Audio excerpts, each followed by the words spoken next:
Boa tarde, diário. Há tempos eu estava para mandar meu relato, mas por receio fiquei meio sem jeito, até que criei coragem. Me chamo Rebeca. Hoje tenho 34 anos, mas quando era criança, eu e minha irmã éramos muito unidas e fazíamos quase tudo juntas. Certa vez minha mãe foi trabalhar e eu e minha irmã ficamos sozinhas em casa até uma certa hora da noite. Estávamos no quarto vendo TV e ouvimos um barulho do lado de fora de casa. Achamos que era nossa mãe chegando e fui verificar. Quando abri a porta, olhei para todos os lados e não vi ninguém. Enfim, achando que era um bicho ou algo do tipo, voltei para dentro e avisei minha irmã que não era ninguém. Passou-se mais um tempo e ouvimos outro barulho na janela de outro cômodo da casa. Fui novamente verificar e quando fui ver não era nada. Comecei a ficar assustada, pois já estava começando a ficar estranho. Minha mãe chegou em casa e tal, e não comentei nada com ela, pois não queria preocupá-la. Dias depois, minha irmã e minha mãe saíram e fiquei sozinha em casa durante a noite. Fui adiantar a janta para que, quando todos chegassem, a comida já estivesse pronta. Quando estava concentrada, eu vi um vulto passando pela porta da sala. Achei que era minha irmã me pregando uma peça. Mesmo assim, fui ver, abri a porta e não havia ninguém. Logo depois bateram 3 vezes na porta. Fui novamente ver. Achei que tinham esquecido a chave, pois eu tinha mania de trancar a porta. Abri novamente e não havia ninguém. Comecei a ficar assustada. Comecei a rezar como nunca havia rezado na minha vida. Depois desses 2 dias comecei a ficar com medo de ficar sozinha em casa e sempre evitava ficar só. Mas, graças a Deus, nunca mais me aconteceu nada de estranho, pois também nos mudamos daquela casa. Sei que meu relato não é daqueles de arrepiar os cabelos, mas me deixou com frio na barriga. Muito obrigada por ouvirem meu relato.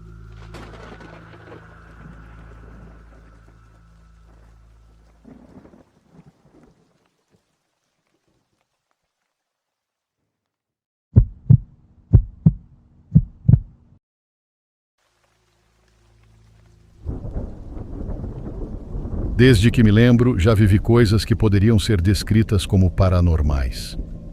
Na casa onde passei meus primeiros anos de vida, muitas coisas já aconteciam antes mesmo de eu nascer, e desde a infância também presenciei alguns acontecimentos muito estranhos. Porém, nada se compara ao que aconteceu comigo há apenas algumas semanas. Primeiro quero contar que há cerca de 10 anos moramos na casa de um tio que aluga o imóvel para nós. Lembro muito bem que nessa casa víamos constantemente uma velhinha.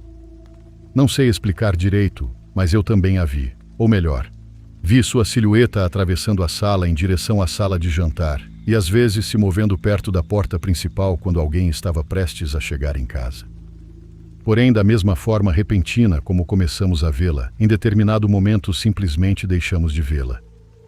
Algum tempo depois, por motivos que não tinham absolutamente nada a ver com aquilo, nos mudamos de casa. Há pouco mais de 1 ano voltamos a morar ali. Agora, como meu irmão mais velho já se casou, somos menos pessoas em casa e eu tenho meu próprio quarto. Fiz amizade com 2 garotos que moram aqui perto e passo bastante tempo com eles, principalmente durante as férias, porque não estudamos na mesma escola. Há algumas semanas, um transformador explodiu aqui perto e deixou 2 ruas sem energia elétrica. Eu estava prestes a começar a fazer minha lição de casa e não fazia muito tempo que tinha me despedido dos meus amigos, mas sem luz, com meu celular ficando sem bateria e já começando a escurecer, resolvi voltar até onde eles estavam. Os 2 conversavam na calçada com uma garota da vizinhança por quem nós 3 somos platonicamente apaixonados, além da mãe dela e de outra senhora. Na verdade, havia vários grupos de pessoas pelas ruas. Imagino que seja isso que acontece quando falta energia, e só naquele momento você se lembra de que também pode sair de casa para conversar com os vizinhos.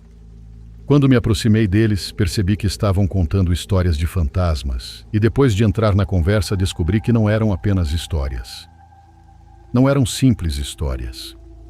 Marlene, a garota, e sua mãe estavam contando aos outros sobre uma senhora que aparecia dentro da casa delas e ficava observando enquanto dormiam durante a madrugada. Pelo menos era isso que a mãe de Marlene garantia, dizendo que ela e o marido já tinham visto aquela mulher parada diante da cama quando acordavam por algum motivo no meio da noite. A verdade é que, naquela noite, tudo colaborava para que falássemos sobre histórias de terror. A outra vizinha contou algo que supostamente tinha acontecido na rua ao lado daquela onde eu moro.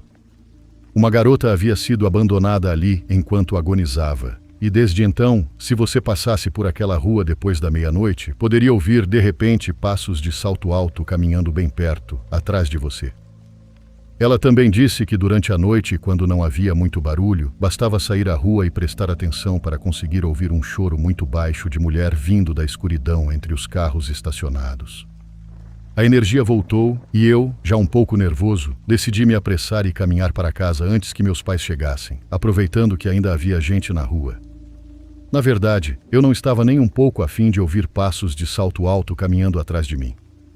Porém, assim que virei a esquina em direção à minha rua, um trovão distante pareceu servir de aviso para que a energia caísse novamente de uma só vez. Eu me virei imediatamente e voltei para onde meus amigos estavam, mas eles já tinham entrado em casa. Nem eles nem Marlene estavam mais ali, apenas as duas senhoras continuavam conversando na rua. Fiquei com vergonha de me aproximar delas e precisar explicar que não queria chegar sozinho em uma casa vazia e sem energia depois de passar tanto tempo conversando sobre fantasmas. Então, criei coragem, convenci a mim mesmo de que fantasmas não existiam e me apressei em direção à minha casa. Apesar de me lembrar de ter visto aquelas coisas no passado, é impressionante a tranquilidade que nosso cérebro consegue nos proporcionar quando nos convencemos de que não existe aquilo que, naquele momento, sentimos que está nos ameaçando. Entrei em casa. A vela que eu havia acendido antes de sair caso meus pais chegassem estava apagada. Eu a tinha deixado sobre um prato largo com água, caso ela caísse, mas estava apagada e praticamente não tinha sido consumida. Acendi novamente. A luz fraca da vela iluminou uma figura parada de costas para mim na cozinha, apenas olhando para a parede. Soltei um berro quando a vi, mas tentei me calar imediatamente, com medo de que pudesse ser alguém capaz de me fazer algum mal. Ao me ouvir, imagino, aquela figura de costas virou um pouco o rosto na minha direção, sem virar o restante do corpo. Não soube o que pensar, o que dizer ou sequer como compreender aquilo. Falo isso porque aquela figura era eu. Ou pelo menos, sua aparência era exatamente igual à minha, inclusive usando roupas que eu reconhecia. Minhas pernas cederam e caí sentado no chão, incapaz de gritar por mais que quisesse. A figura lentamente deu meia volta até ficar de frente para mim e começou a caminhar. Antes de chegar até onde eu estava, virou e seguiu em direção às escadas. Ouvi com absoluta clareza os passos enquanto ela subia. Inclusive o rangido que o corrimão sempre fazia quando alguém se apoiava nele com força, e logo depois escutei quando entrou no meu quarto. Olhei para o meu celular e sabe-se lá havia quanto tempo que a bateria tinha acabado completamente. Em casa temos apenas um telefone, e ele é sem fio, então sem eletricidade eu estava completamente por conta própria dentro daquela casa, sem sequer conseguir ligar para os meus amigos. Assim que senti que conseguia controlar minhas pernas novamente, saí correndo para a rua. Já não havia mais ninguém por ali. Pequenos pontos de luz de vela surgiam pelas janelas das casas e pensei em bater na porta de algum vizinho, pedindo que me deixasse ficar ali até meus pais chegarem. Porém, eu não saberia explicar por que estava com medo de permanecer dentro da minha própria casa. Eu estava sozinho e teria que resolver aquilo sozinho. Criei coragem, embora não soubesse o que fazer. Quero dizer, eu teria ficado apavorado se tivesse visto um fantasma, um demônio ou qualquer coisa parecida, mas apesar do medo que estava sentindo, também havia em mim uma enorme curiosidade por aquela coisa dentro de casa que tinha exatamente a minha aparência. Entrei novamente, peguei a vela e caminhei lentamente até as escadas, decidido a descobrir do que aquilo se tratava. Também queria saber se aquela coisa realmente continuava dentro do meu quarto ou se tudo tinha sido apenas produto da minha imaginação.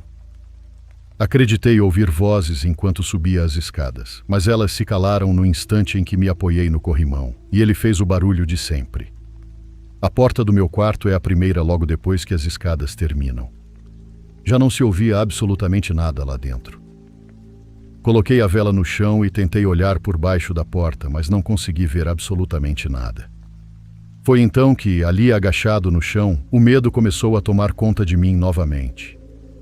De repente pensei no que aconteceria se alguém se abaixasse do outro lado da porta para olhar para mim por aquela fresta, ou se alguma coisa horrenda saísse correndo do quarto com as mãos estendidas na minha direção para me agarrar.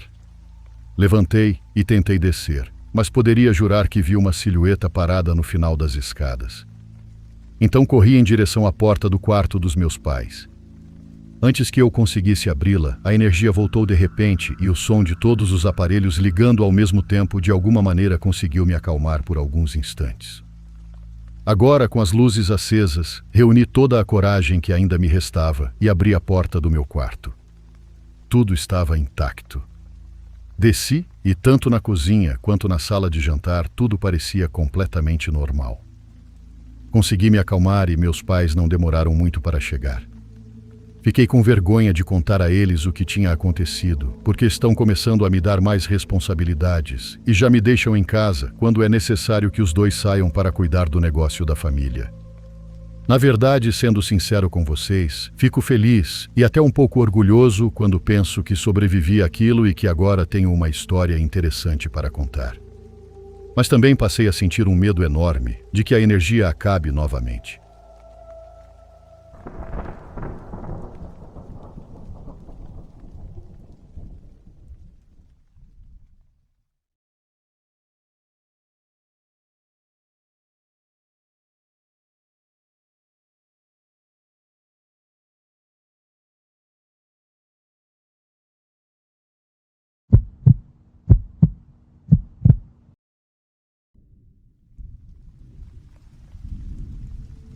Um abraço para você e para toda a comunidade do terror. Essa história aconteceu comigo e com quem havia sido meu melhor amigo durante a faculdade. Para preservar um pouco a privacidade dele, vou chamá-lo de Carlos, embora esse não seja seu nome verdadeiro. Fomos muito próximos durante vários anos. Éramos daqueles amigos que se viam praticamente todos os dias, compartilhavam os mesmos grupos, saíam juntos e conheciam bastante bem o que estava acontecendo na vida um do outro. Depois nos formamos e, como costuma acontecer, cada um começou a seguir seu próprio caminho. Carlos conseguiu uma oportunidade em outro estado e decidiu se mudar. Durante o primeiro ano, continuamos mantendo bastante contato. Conversávamos por telefone, trocávamos mensagens e, de vez em quando, contávamos um ao outro o que estava acontecendo em nossas vidas. Depois, as conversas começaram a ficar cada vez mais espaçadas. Não houve nenhuma briga ou problema entre nós. Simplesmente começamos a conversar cada vez menos, até que chegou um momento em que se passaram meses sem que eu soubesse nada sobre ele. Naquela época, isso também não me parecia tão estranho. Éramos adultos, morávamos longe um do outro e cada um estava ocupado com as próprias coisas. Quando percebi, já havia passado quase um ano desde nossa última conversa. Foi então que recebi uma ligação da qual ainda me lembro perfeitamente. Era a mãe de Carlos. Eu a conhecia, é claro, mas nunca tínhamos tido uma relação próxima e eu nem sequer tinha o número dela salvo. Na verdade, até hoje não sei o quanto ela precisou procurar para conseguir meu telefone. Assim que começamos a conversar, ela me perguntou quando havia sido a última vez que eu tivera contato com o filho dela. Respondi que provavelmente fazia cerca de um ano e imediatamente entendi que aquela não era uma ligação casual. A mulher estava preocupada. Ela me pediu que, caso Carlos me mandasse uma mensagem ou me ligasse, eu entrasse em contato com ela imediatamente. Depois me contou o que estava acontecendo. Segundo a família, Carlos havia se envolvido com um grupo que eles consideravam uma seita. No início, ele havia começado a se afastar de algumas pessoas, mas a situação foi ficando cada vez mais estranha. Ele vendeu praticamente todos os seus pertences e depois desapareceu. A própria família não sabia onde ele estava morando nem com quem se encontrava. Eles chegaram até mesmo a contratar uma pessoa particular para localizá-lo. A última informação que possuíam indicava que ele ainda poderia estar onde estava. Por isso, estavam tentando reconstruir seus passos, descobrir com quem ele se relacionava e encontrar qualquer informação sobre aquele grupo. A mãe dele acreditava que talvez Carlos tivesse entrado em contato comigo sem que eles soubessem, mas eu não pude ajudá-la. Não tinha nenhuma mensagem recente, nenhum endereço e também não fazia ideia de quem eram seus novos amigos. A conversa terminou com ela repetindo que caso eu soubesse de qualquer coisa, por menor que fosse, por favor ligasse para ela. Depois que desligamos, fiquei bastante preocupado. Tentei entrar em contato com ele usando os meios que tinha, mas não obtive nenhuma resposta. Também não voltei a receber notícias da mãe dele. Os meses passaram e, pouco a pouco, aquilo se transformou em uma daquelas situações que a gente simplesmente não sabe como processar. Eu não tinha nenhuma maneira de confirmar o que realmente estava acontecendo. Só sabia que a família do meu amigo estava procurando por ele, que falavam sobre uma seita e que ele havia vendido suas coisas antes de desaparecer. Passou aproximadamente mais um ano. Um dia, meu telefone tocou e era Carlos. O mais estranho foi a naturalidade com que ele reapareceu. Ele não começou me explicando onde estivera e nem mencionou que a própria família havia contratado alguém para procurá-lo. Falou comigo como se simplesmente tivesse passado muito tempo desde nossa última conversa. Ele me contou que havia se mudado novamente e que agora morava em outra cidade, a poucas horas de onde eu estava. Mas desde os primeiros minutos percebi algo que chamou muito a minha atenção. A voz dele. Carlos sempre havia sido extremamente extrovertido.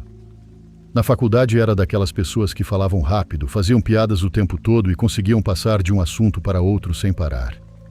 Ele sempre parecia ter energia. A pessoa que eu ouvia naquele dia, porém, falava devagar e quase sem emoção. Parecia exausto e, em alguns momentos, até mesmo ausente.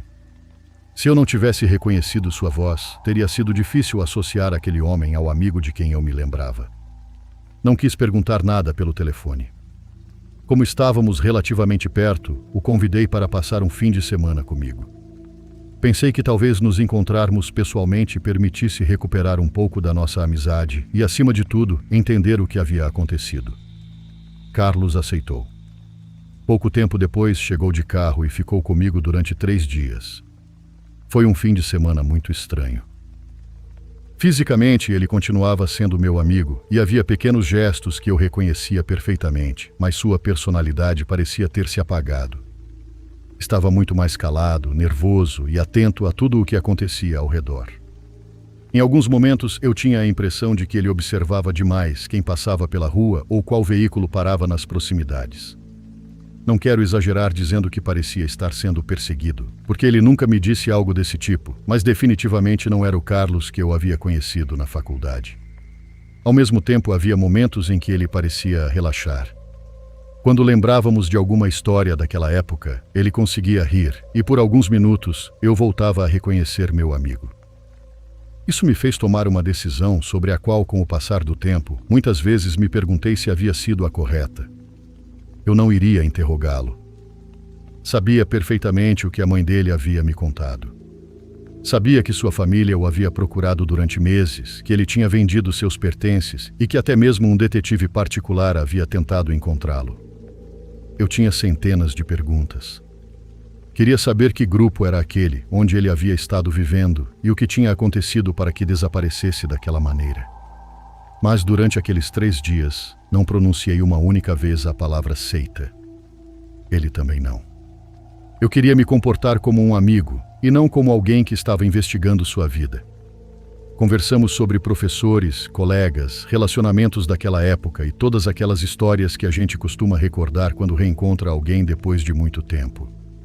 Eu pensava que se Carlos quisesse me contar o que havia acontecido, acabaria fazendo isso quando se sentisse preparado. Isso nunca aconteceu. Depois de 3 dias, ele foi embora e continuamos mantendo o contato. Com o passar dos anos, sua vida voltou a seguir um rumo bastante normal.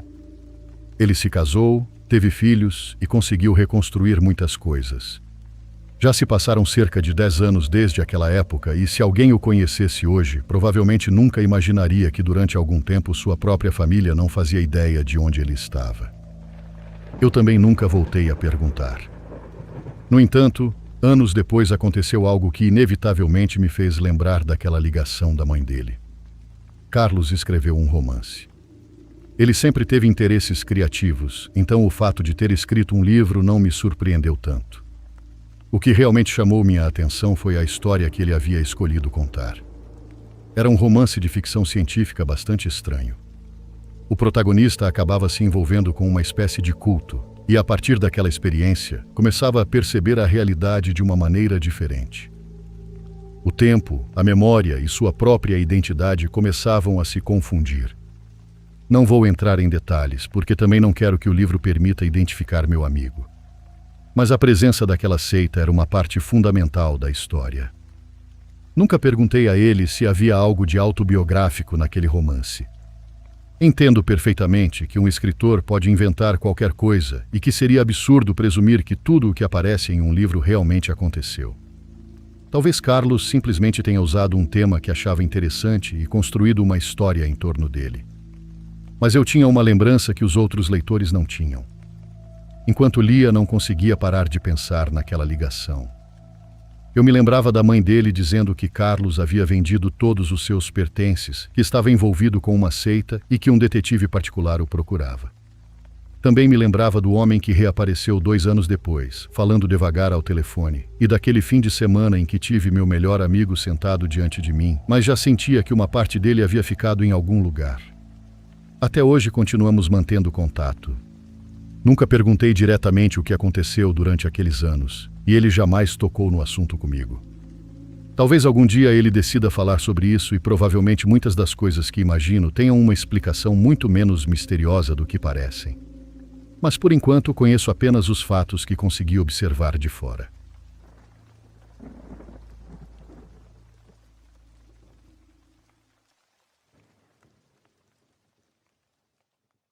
Por favor, curta e se inscreva se você estiver gostando.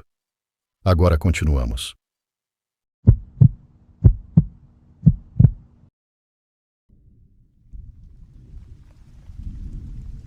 Olá, aqueles que me ouvem. Trabalho na área da saúde há mais de 20 anos e, embora já tenha passado por várias situações estranhas, existe uma história que nunca consegui esquecer. Ao longo da minha carreira, trabalhei em casas de repouso, clínicas particulares e hospitais públicos. Com o tempo, a gente aprende a conviver com situações difíceis, com plantões intermináveis e com aquele cansaço que faz as horas parecerem não ter fim. Também aprende a ouvir histórias. Todo hospital tem as suas. Algumas falam de pacientes que afirmam ter visto parentes já falecidos pouco antes de morrerem. Outras envolvem quartos vazios, onde campainhas tocam sozinhas, ou corredores em que, segundo dizem, ainda é possível ouvir passos durante a madrugada. A experiência que vou contar aconteceu há muitos anos, em um pequeno hospital onde trabalhei por um período. Era um prédio antigo, com pouco mais de 30 leitos, construído muitas décadas antes em uma região tranquila da cidade. Embora continuasse funcionando normalmente, algumas alas haviam sido praticamente abandonadas depois de várias reformas. Existiam setores interditados, quartos que já não eram utilizados e depósitos cheios de equipamentos médicos que ninguém sequer lembrava de ter visto em funcionamento. No subsolo ainda permanecia o antigo necrotério. Ele já não era o necrotério principal do hospital, porque anos antes haviam construído outro em um prédio anexo. Mesmo assim, aquele espaço continuava praticamente intacto. As portas metálicas ainda funcionavam perfeitamente, e um velho elevador ligava diretamente o subsolo ao andar principal, parando bem em frente ao posto de enfermagem onde fazíamos os plantões noturnos. Aquele elevador tinha uma fama curiosa. Muitos anos antes ele era usado para transportar os pacientes falecidos dos quartos até o necrotério. Com o passar do tempo, deixou de cumprir essa função, embora o mecanismo continuasse funcionando, e de vez em quando fosse utilizado pela equipe de manutenção para transportar materiais pesados. O estranho era que, no meio da madrugada, ele subia sozinho. Isso não acontecia todas as noites, nem existia um horário específico, simplesmente de vez em quando o motor começava a funcionar sem que ninguém tivesse chamado o elevador de qualquer andar. As portas se abriam lentamente diante do posto de enfermagem e do outro lado não havia absolutamente ninguém. Entre a equipe do turno da noite existia um costume que me chamou a atenção desde o meu primeiro dia naquele hospital. Sempre que escutávamos o elevador começar a subir, todos levantavam os olhos automaticamente. Ninguém comentava nada. Ninguém fazia piadas. Ninguém tentava explicar o que estava acontecendo. Era um gesto automático, aprendido depois de anos trabalhando naquele lugar. Quando perguntei por que todos faziam aquilo, uma enfermeira mais antiga apenas sorriu e respondeu: porque ele sempre faz isso de madrugada.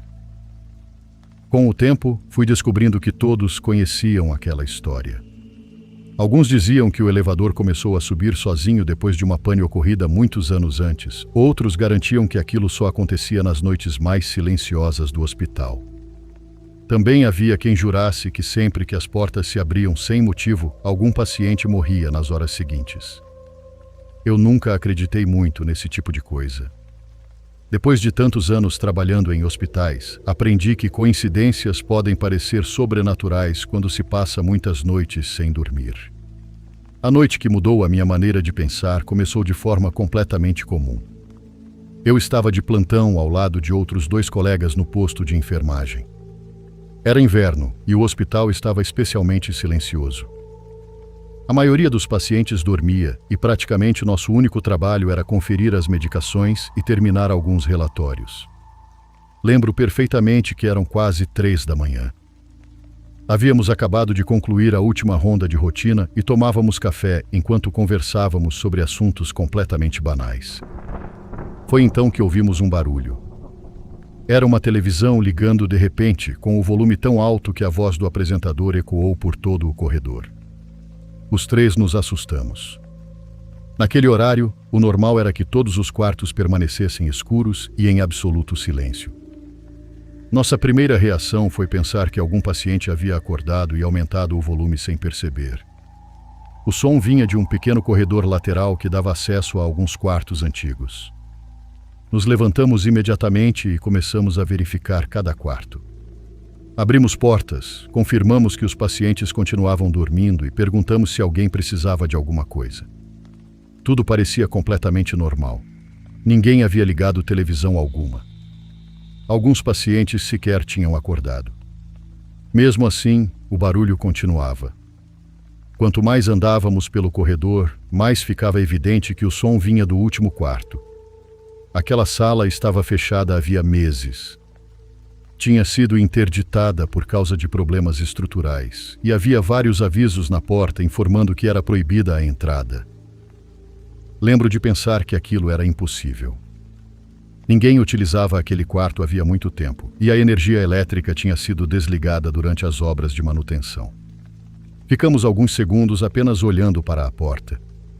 Um dos meus colegas sugeriu deixar aquilo para a equipe de manutenção resolver na manhã seguinte, mas o volume da televisão continuava aumentando e já começava a incomodar os pacientes da ala pediátrica, que ficava logo ao lado. Foi então que decidimos entrar. Abrimos a porta com uma chave mestra. O quarto estava completamente vazio. Não havia camas ocupadas, não havia funcionários trabalhando, não havia ninguém escondido em qualquer canto. As cortinas permaneciam fechadas, e a única iluminação vinha da televisão ligada, que lançava reflexos azulados por todo o ambiente. Na tela passava um programa qualquer da madrugada, mas nenhum de nós prestou atenção ao que estava sendo exibido.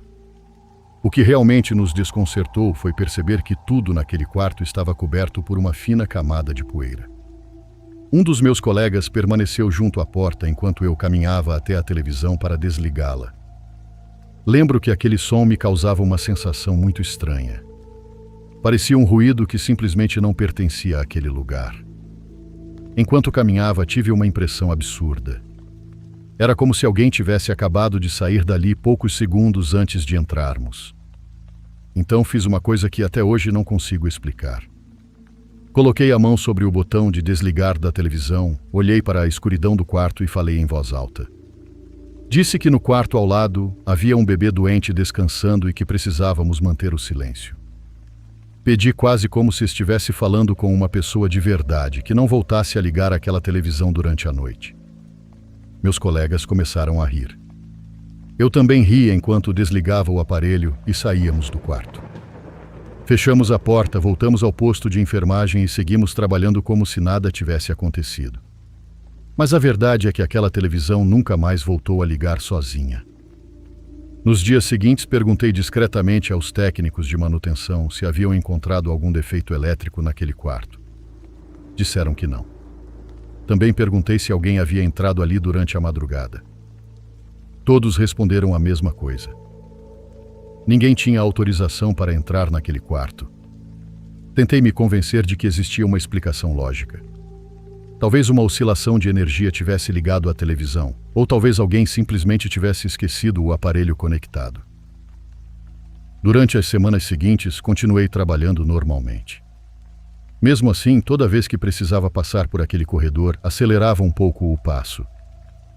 Nunca mais encontrei a televisão ligada, mas continuei ouvindo histórias sobre o elevador do antigo necrotério. Alguns colegas evitavam usá-lo até durante o dia, outros juravam que já tinham visto as portas se abrirem sozinhas em noites completamente silenciosas. Uma enfermeira veterana me confessou que depois de tantos anos trabalhando ali, havia desistido de procurar explicações para certas coisas. Continuei naquele hospital por mais alguns anos antes de ser transferido para outro. O prédio acabou sendo reformado. Várias alas foram definitivamente fechadas e, segundo me contaram, o antigo necrotério foi desativado de uma vez por todas. Nunca voltei lá para confirmar. Às vezes penso que tudo aquilo teve uma explicação simples. Que a televisão ligou sozinha por causa de alguma falha elétrica e que o elevador funcionava sozinho devido a algum defeito mecânico que ninguém jamais conseguiu consertar completamente. Talvez seja exatamente isso. Mas, depois de mais de 20 anos trabalhando em hospitais, aprendi que existem lugares onde a rotina continua exatamente igual, dia após dia. E nisso, talvez algumas pessoas ainda não saibam que já não deveriam mais estar ali.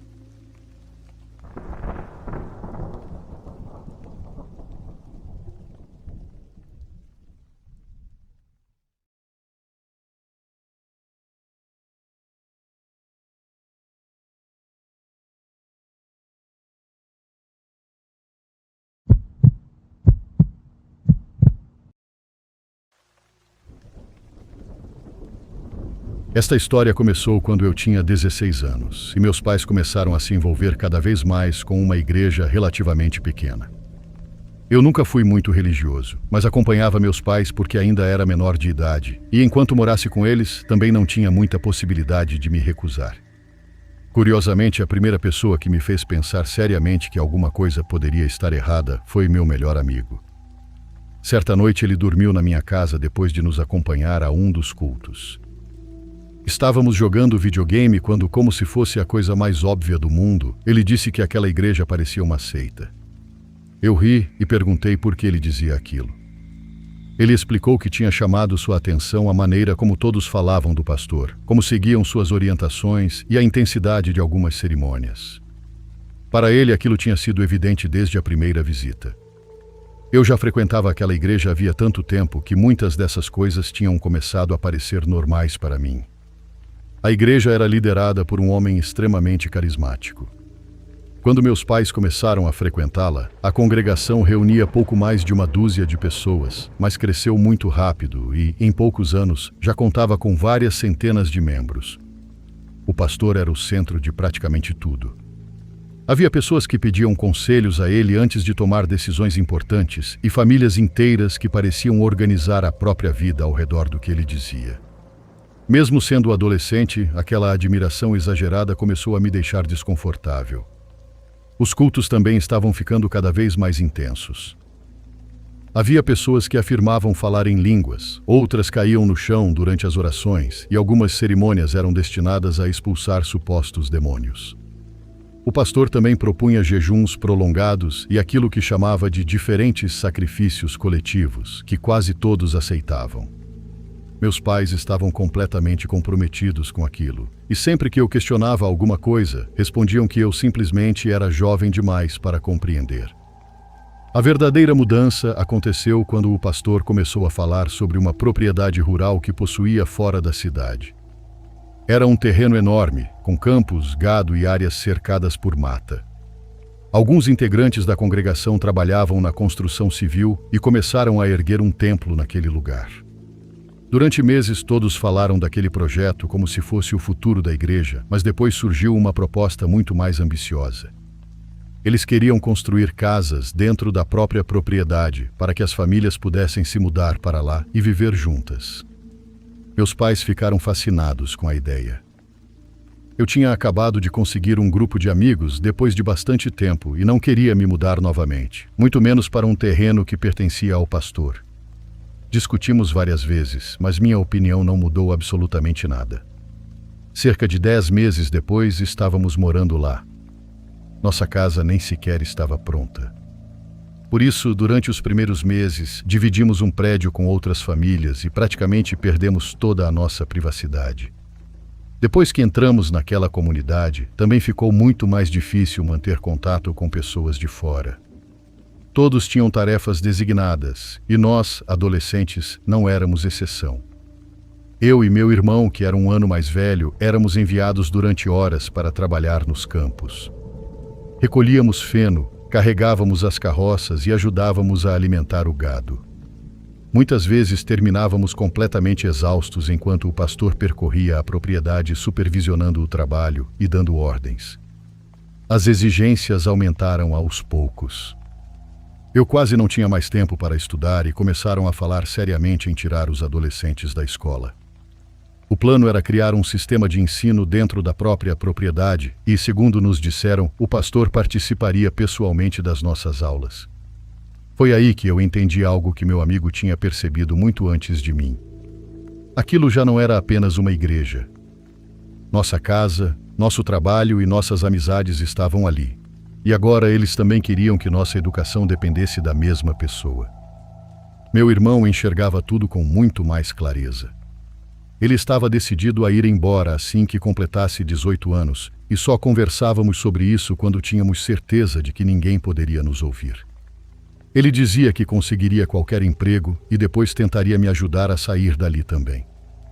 Eu tinha medo do que nossos pais poderiam fazer, mas ainda acreditava que a pior coisa que poderia acontecer seria uma discussão familiar. Certa tarde, nos deixaram trabalhando sozinhos em uma região afastada das casas. Nós estávamos carregando feno e o restante do grupo voltou com uma carroça cheia. Disseram que esperássemos ali até voltarem para nos buscar. Já começava a escurecer e estávamos sozinhos, havia cerca de 20 minutos, quando meu irmão chamou minha atenção para alguma coisa que tinha visto na beirada da mata. Havia uma figura agachada entre as árvores. No começo pensamos que fosse um cachorro grande ou algum animal selvagem. Ela permanecia imóvel, observando a gente de certa distância. Enquanto tentávamos descobrir o que era aquilo, vimos outra figura alguns metros mais adiante. Depois surgiu uma terceira.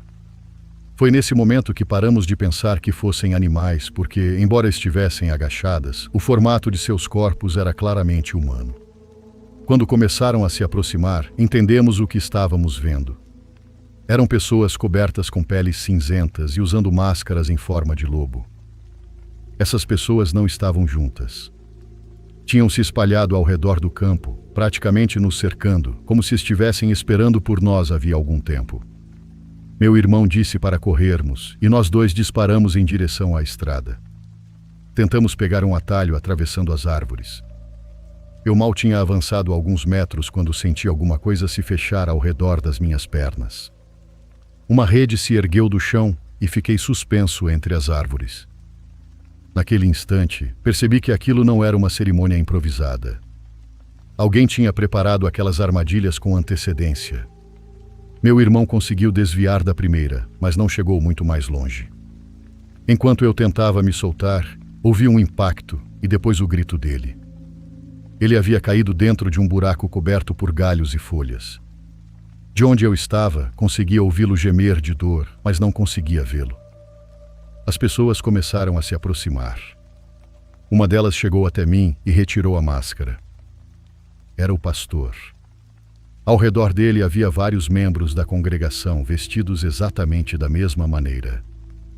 Tentei reconhecê-los, mas as máscaras deixavam apenas pequenas partes dos rostos visíveis. Entre eles havia uma pessoa que chamou especialmente minha atenção por causa dos olhos e da maneira como se movia. Acreditei reconhecer minha mãe. nunca consegui ter certeza absoluta. Mas o que mais me aterrorizou foi perceber que nenhum deles parecia surpreso. Para todas aquelas pessoas, aquilo fazia parte de alguma coisa que já havia sido planejada. O pastor começou a falar sobre um de seus sermões. Muitas vezes ele tinha usado a comparação entre lobos e ovelhas para explicar quem realmente pertencia ao grupo. Segundo ele, meu irmão tinha decidido ir embora, e isso significava que já havia escolhido o que queria fazer. Depois apontou para o buraco onde meu irmão estava preso e me perguntou o que eu queria ser. Um dos membros se aproximou carregando outra máscara de lobo e uma roupa igual a que todos eles estavam usando. Entendi que não tinha como enfrentar todas aquelas pessoas enquanto ainda estava pendurado naquela rede, então disse exatamente o que eles queriam ouvir. Afirmei que tinha entendido tudo, que queria permanecer na comunidade e que estava disposto a fazer parte deles. O pastor pareceu satisfeito e finalmente mandou que me soltassem. Eles me entregaram a roupa e a máscara. Eu disse que precisava me afastar um pouco para me trocar e, por algum motivo, permitiram que eu fizesse isso. Caminhei alguns metros até ficar atrás de uma árvore. Joguei tudo no chão e saí correndo. Quase imediatamente ouvi movimentação atrás de mim. Eles tinham entendido o que eu estava fazendo e vários começaram a me perseguir. Corri entre as árvores tentando encontrar a estrada enquanto ouvia vozes vindo atrás de mim. Em determinado momento senti uma pancada violentíssima no ombro e descobri que uma flecha tinha me atingido. Outra passou tão perto que chegou a raspar no meu pescoço. Não sei como consegui continuar correndo, mas sabia que parar significava voltar para eles. Finalmente saí da mata e alcancei a estrada. Ao longe, surgiram as luzes de um carro e eu praticamente me coloquei no meio da pista, agitando os braços. Era uma mulher que viajava sozinha. Ela freou quando me viu ferido e eu expliquei, da melhor maneira que consegui, que várias pessoas estavam me perseguindo e que eu precisava sair dali imediatamente. A mulher abriu a porta e me deixou entrar. Assim que arrancamos, olhei para trás e vi várias figuras saindo da mata. Sob as luzes do carro, consegui distinguir perfeitamente as máscaras de lobo. Durante alguns segundos, senti que finalmente estava seguro. Mas então comecei a reconhecer o caminho. A mulher estava dirigindo em direção à comunidade. Expliquei que aquelas pessoas eram perigosas e que não podíamos voltar para lá. Ela continuou dirigindo. Eu estava desesperado quando a mulher finalmente olhou para mim. Ela não parecia confusa nem assustada com o que eu tinha acabado de contar. Também não perguntou quem eram as pessoas que estavam nos perseguindo. Simplesmente deixou claro que sabia perfeitamente de onde eu tinha escapado. Depois ela me deixou na delegacia e voltou pelo mesmo caminho onde tinha me encontrado. Nunca descobri se ela sabia ou não o que realmente era aquele lugar. Com o tempo, comecei a pensar que talvez ela também fizesse parte da igreja. Mas eu não sei.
O Diário dos Pesadelos fica por aqui.